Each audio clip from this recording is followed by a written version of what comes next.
Translator, Editor, Fish Creek. Simuro's sword wings beat before his body, the blades that made up those wings shifting without cease as they sought to seal off Chinmu's every strike.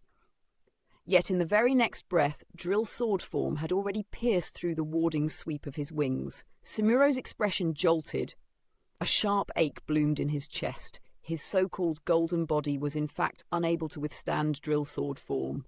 He instantly snapped his wings and lifted into the sky, stirring a fierce gale as he rose. Whoosh! The gale had only just begun to gather when Chinmu stamped upon the wind and surged after him. Simuro's face changed in alarm.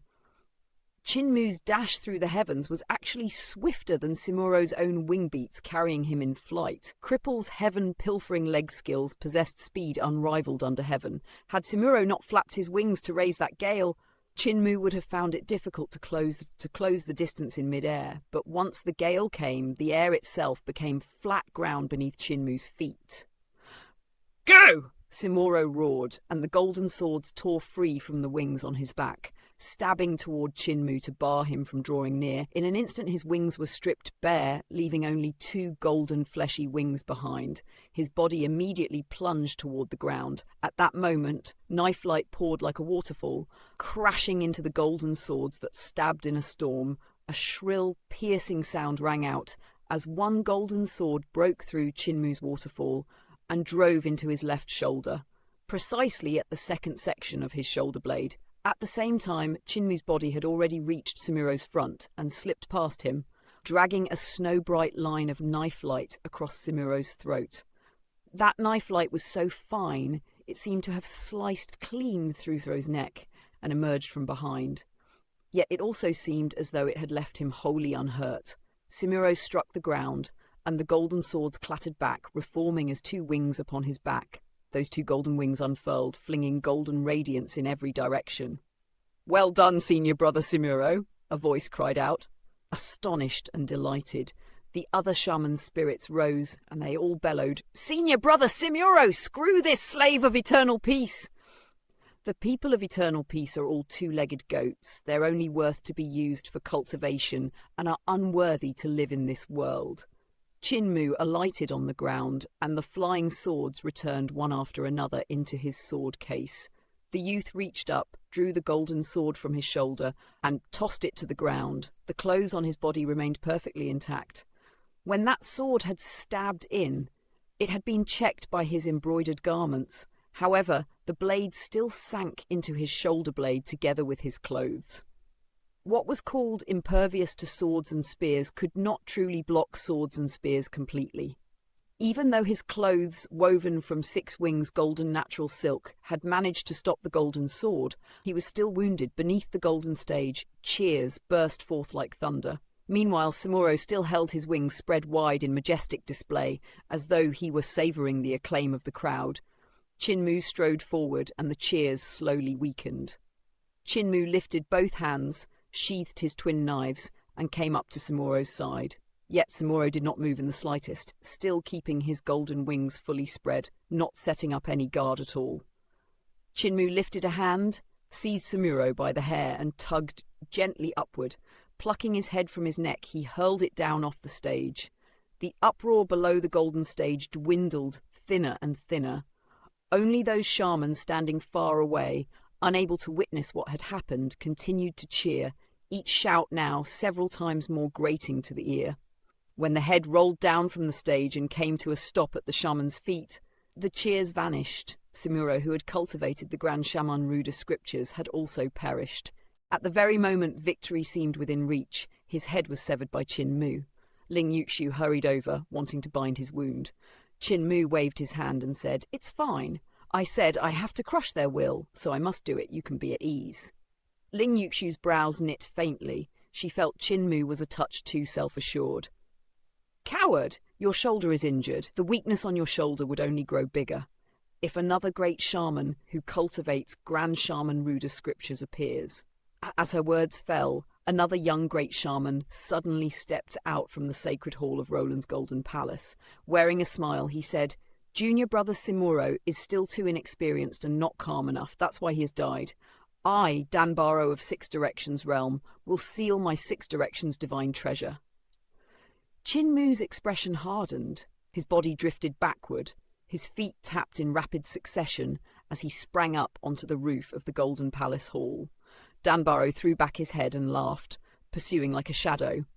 He brandished a great hammer whose head was a gigantic skull. The skull was dark gold in colour, and 7 bone spikes actually jutted from it. Upon each spike sat a small skull the size of a fist. Within the eye sockets of those 8 heads, there were eyes staring out, making the sight dreadfully frightening. Though the hammerhead was enormous, the handle was extremely short, scarcely enough to fit in his hand. Danbaro gave his hammer a light swing, and the 7 smaller skulls immediately opened their eyes.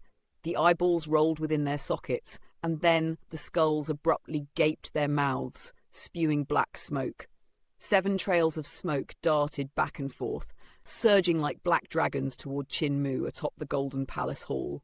Sharp swords shot from Chinmu's sword case. With a flick, he chopped the heads from those black dragons. However, in the next instant he lost control of his flying swords, and they fell to the floor with a clank. The 7 flying swords landed on the roof of the Golden Palace Hall, clanking as they bounced. Within the blades, black chi shuttled to and fro.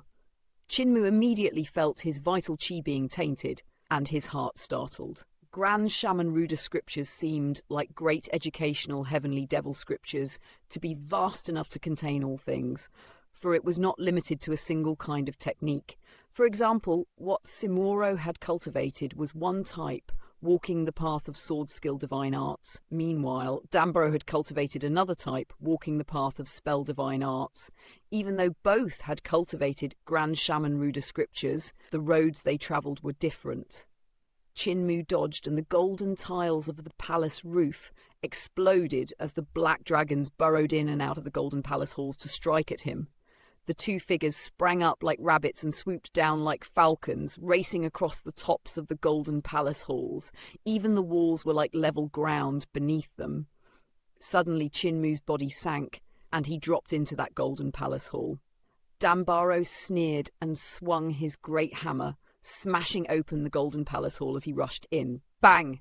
A human figure burst into the sky and, with a wave of the hand, stabbed backward using his flying swords. Meanwhile, Danbaro followed close behind, stepping upon a trail of black smoke. The black smoke surged forward without cease as he slaughtered toward Chinmu.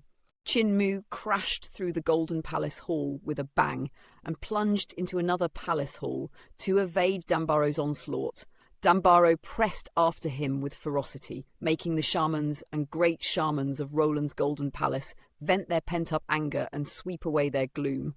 The 2 of them sprinted off the Golden Palace halls and traded ruthless blows, drawing farther and farther from the mountain gate. Danbaro's confidence swelled more and more, and his strikes grew ever fiercer. When Chinmu dropped into a Golden Palace hall, he charged in at once, only to have magnificent mountains and rivers surge toward him, sword-treading mountains and rivers.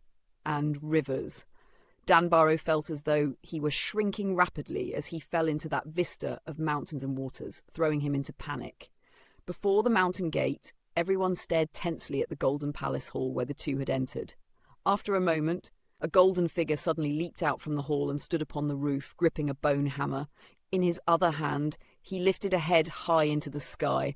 All of Roland's Golden Palace erupted into deafening cheers, while Ling Yuxiu's face turned ghastly white, as though her wits had been snatched away. The green bull also stared blankly, along with Hu Linga. The one that herds the cow is dead. Ling Yuxiu's mind went completely empty. Before the sacred hall, those few shaman kings finally showed rare smiles. They glanced at one another, then nodded lightly. Danbaro is not bad, ruthless and steady. He's a great talent that surpasses normal talent. An old shaman king asked in astonishment, why isn't he going back to the sacred hall? Danbaro carried that head and jumped back into the Golden Palace, not returning to the mountain gate. Another shaman king smiled. He's most likely injured. Danbaro has a careful nature and would definitely recuperate himself once he is injured, so as not to leave any hidden danger. This is also why we have high hopes for him. Now it's only this young girl left who would soon die as well. I wonder how's the situation in the mountains. The few shaman kings longed to check the battle's situation, but they had been ordered to remain here guarding the sacred hall and not to depart. Within that golden hall, Danbaro tossed away the head and drew out a scroll, unfurling it gently as he examined it with care. Roland's Golden Palace's treasury is right beside this main hall. I have not come to the wrong place. He rolled up the geographic map of Roland's Golden Palace and rose to leave. Suddenly, a sharp pain flared in his shoulder, and he hurriedly took out a jade bottle. After a glance, he slipped it back into his sleeves. Almost taken out lost fragrance. He produced another jade bottle and carefully poured out a bit of dragon's saliva, smearing it over the wound on his shoulder. It healed swiftly, no longer causing pain.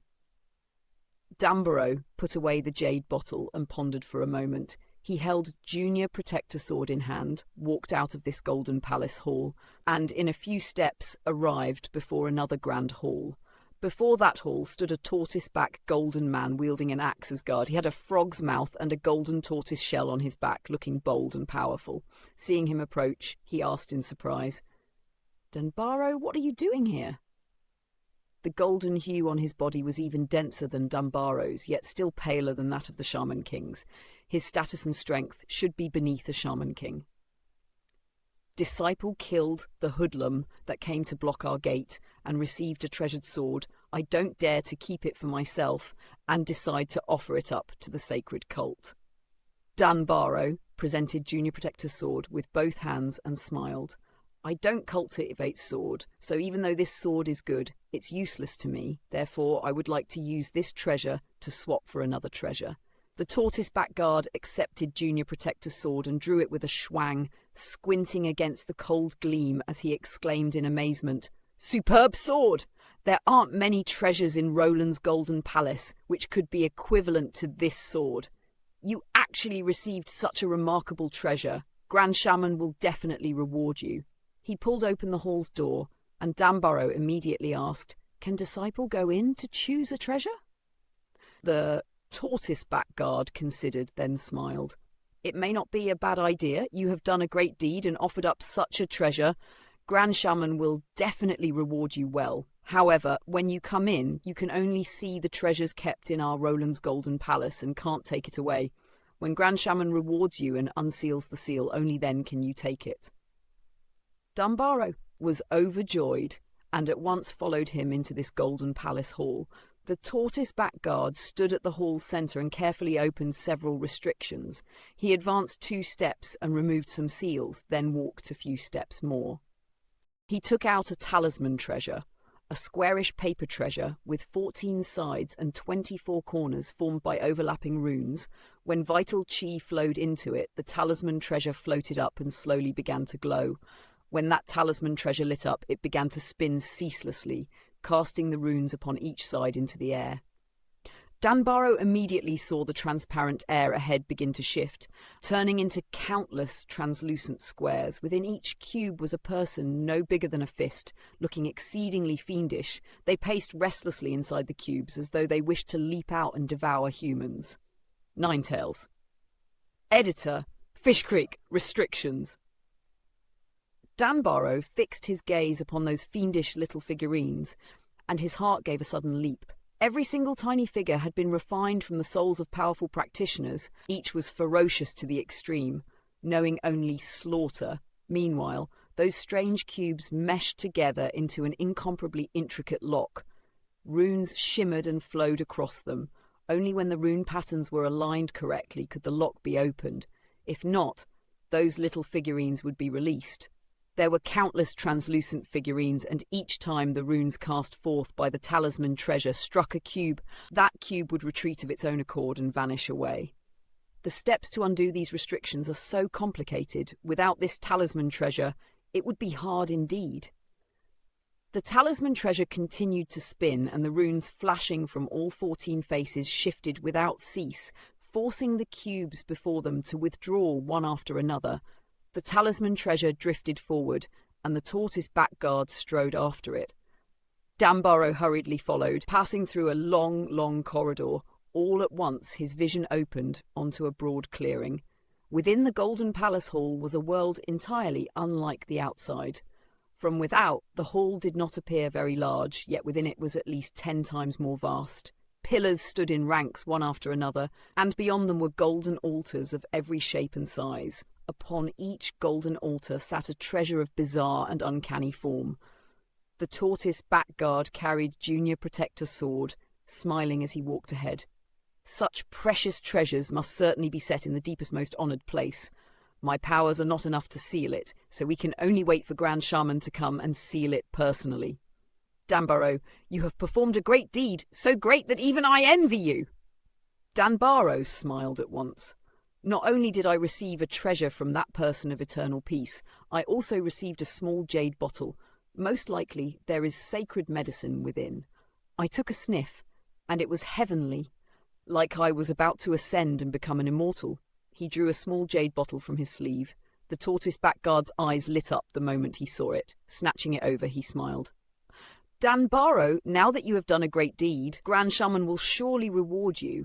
Since I have brought you here early to choose your treasure, how can you not offer me gifts? I shall take the sacred medicine in this jade bottle. Danbaro wore a pained expression. Seeing that pained look, the tortoise backguard smiled. Stingy. As he spoke, he uncorked the jade bottle and took a sniff. How fragrant! The tortoise backguard's smile remained frozen on his face as he toppled down stiffly.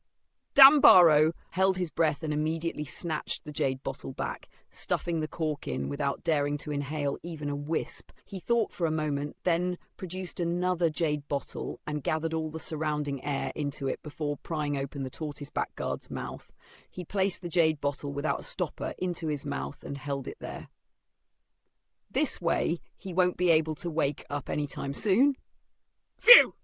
Danbaro let out a murky breath and began to shed his skin. From within Danbaro's skin, another human stepped out, and it was Chin-Mu. Now I could be considered to have used the methods of the Devil Path. Chin-Mu looked down at the skin on the ground and shook his head. Granny C could don another person's skin and change without end, yet even now, he still felt a lingering trauma from it. Chin-Mu retrieved Junior Protector's sword. He rolled the tortoise backguard over and searched his body for that talisman treasure, stuffing it into his shirt. After that, he found a few scattered odds and ends.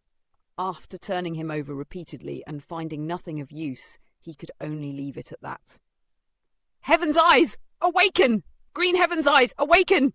Heaven's eyes and Green Heaven's eyes unfurled within Chin-Mu's pupils. Densely packed runes interwove, forming 2 layers of heavens in his gaze. He swept his eyes around, and everything here turned crystalline and clear. Every golden altar here was covered in seals, much like the cubes he had seen earlier. Within each cube lurked a tiny figurine, vicious beyond compare, faces warped and twisted, bristling with tangled hair, razor-sharp teeth and claws. If Chin-Mu had not used his heaven's eyes, he would never have been able to see them. Chin-Mu held up the talisman treasure, carefully studying the runes on the 14 faces of the cube and comparing them before shaking his head. This talisman treasure was not the key to unlock these golden altars. Most likely, it could only open this palace hall. He strode forward, examining the golden altars one by one. He had to act quickly, for Ling Yushu should still be holding the gate outside. Ling Yushu's ability was 1 level lower than his, and though she had learned the fusion of Chancellor Bashan's battle spells, she most likely could not hold for long. Upon the golden altars were treasures of every sort, many of them strange creations unique to Roland's Golden Palace. There were human skins used as canvases for painting and rune writing. There were treasures fashioned from skulls into alms bowls, from human skins into drums, as well as Whitebone Banner, Thousand Venom Souls Devouring Banner, Whitebone Shrine, magical artifacts used by heterodox doctrines. Besides these, there were also quite a few fine items that shone with a brilliant golden glow. These seemed to be treasures forged by those at the level of the Shaman King. Chin-Mu also saw that some treasures not belonging to the shaman cult were placed here as well. There were Thousand Streamers Pagoda, Sariras, precious Buddhist treasures. There were also a grape-sized sword pellet, a guqin burned at one end, and a broken sword. Suddenly Chin-Mu halted, unable to draw his feet away. Upon this golden altar stood an upright stone tablet, and on the tablet was an incomplete diagram of a circulation technique. At a single glance, he recognized it as a circulation diagram of the Overlord body, 3 elixir technique. However, it was not the circulation diagram of the 6 directions realm.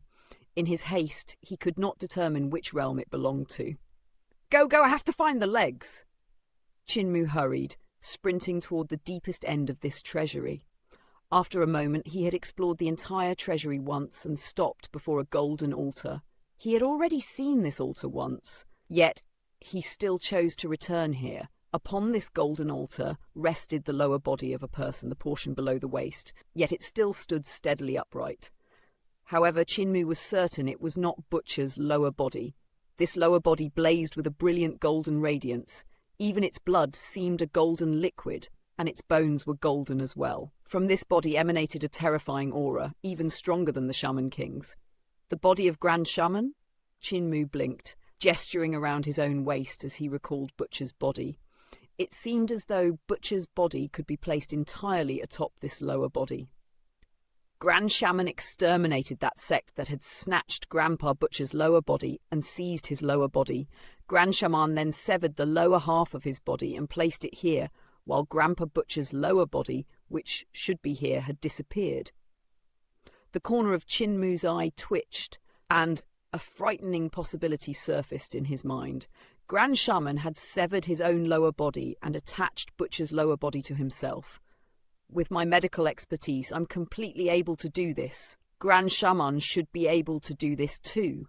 His scalp could not help turning numb, severing one's own lower body to graft on another's. What was Grand Shaman's intent? Maybe he thought that Grandpa Butcher's body was more powerful than his body of gold, which was something he could never attain in his entire lifetime. Therefore, he had swapped the lower half of his body. However, there could be another possibility. That is, Grand Shaman had used Grandpa Butcher's lower body to refine it into a spirit weapon with 2 legs. Chinmu's expression turned strange. The latter possibility was very small, yet not impossible. He could not help revealing a distressed look. The lower body on the golden altar was also sealed. If he reached out his hand would certainly be eaten clean by those tiny figurines within the cubes. If Chancellor Ba Shan were here, he could simply smash these seals apart with brute force, but Chinmu did not have such ability. Grandpa Cripple had taught me heaven-pilfering sun switching hands, but I never used it before. Could I pass through this seals and grab that lower body? Worry surged in his heart, and he suddenly began sprinting through the treasury, executing the heaven-pilfering divine legs Cripple had imparted to him. His speed became a flickering shadow, so swift that even naked eyes could not catch it. Chinmu sprinted and executed heaven-pilfering sun-switching hands, his hands moving faster and faster like lightning. Cripple's effort had all been poured into hands and legs. His legs ran fast so he could flee for his life after being discovered stealing. His hands were fast because he could steal things. Chinmu had always cultivated heaven-pilfering leg skill diligently, yet he had practiced heaven-pilfering sun-switching hands far less. Now, in a last-minute effort, he hoped he could comprehend more of its marvel. When he executed heaven-pilfering divine legs and heaven-pilfering sun-switching hands together, Chinmu instantly sensed something wondrous and crying out in surprise as he stopped. By wielding 2 different skills at the same time, he actually felt the 2 were one and the same. It was only that Cripple had taught him by splitting them into 2 parts. Originally, he had already felt extremely smooth and unhindered when cultivating heaven-pilfering divine legs. Yet now, when he ran both together, the speed of his vital chi circulation increased several times over. That the speed of vital chi circulation increased several times meant the speed at which he moved his hands and legs could likewise increase several times. Chinmu steadied himself and looked ahead. The interior of the Golden Palace Hall's treasury was exceedingly spacious, with ample room for him to sprint. He suddenly exerted strength through his legs and dashed forward as though flying. The air in the palace hall tore into a shrill whistle, and suddenly a bang rang out. Chinmu had crashed mercilessly into the palace hall wall 300 yards from where he started, then fell backward stiffly. Around his body, a ring of white gas rose and dispersed. After a moment, Chinmu stood up and shook his head. He exerted strength again, Another bang sounded as a ring of white gas dispersed around him. Yet this time he did not smash into the wall. He ran up the wall and then across the ceiling with a whoosh. The tearing whistle whooshed without end. Chinmu stepped upon the air within the treasury, whooshing over and then whooshing back in the blink of an eye. Suddenly, in the midst of his frantic sprinting, he stretched out a hand and plucked. A golden altar turned empty, and in Chinmu's hand was an alms bowl made from the top of a skull. Clank! The alms bowl fell to the ground, and Chinmu burst into loud laughter. He let loose, sprinting as his hands shot out like streaking light toward the golden altars beside him. One golden altar after another was emptied, and treasures were strewn all across the floor. After a moment, all the golden altars had been swept clean by him, and Chinmu hugged a pair of legs as he swept past a golden altar. His body abruptly halted, and he set the golden lower body down. No wonder Grandpa Cripple likes to steal stuff. So as it turns out, stealing is actually so refreshing. The youth of Disabled Elderly Village let out a murky breath, gazing at the treasures scattered over the floor, and exclaimed in a refreshed tone, "Even if one leg was cut down, it's still worth it."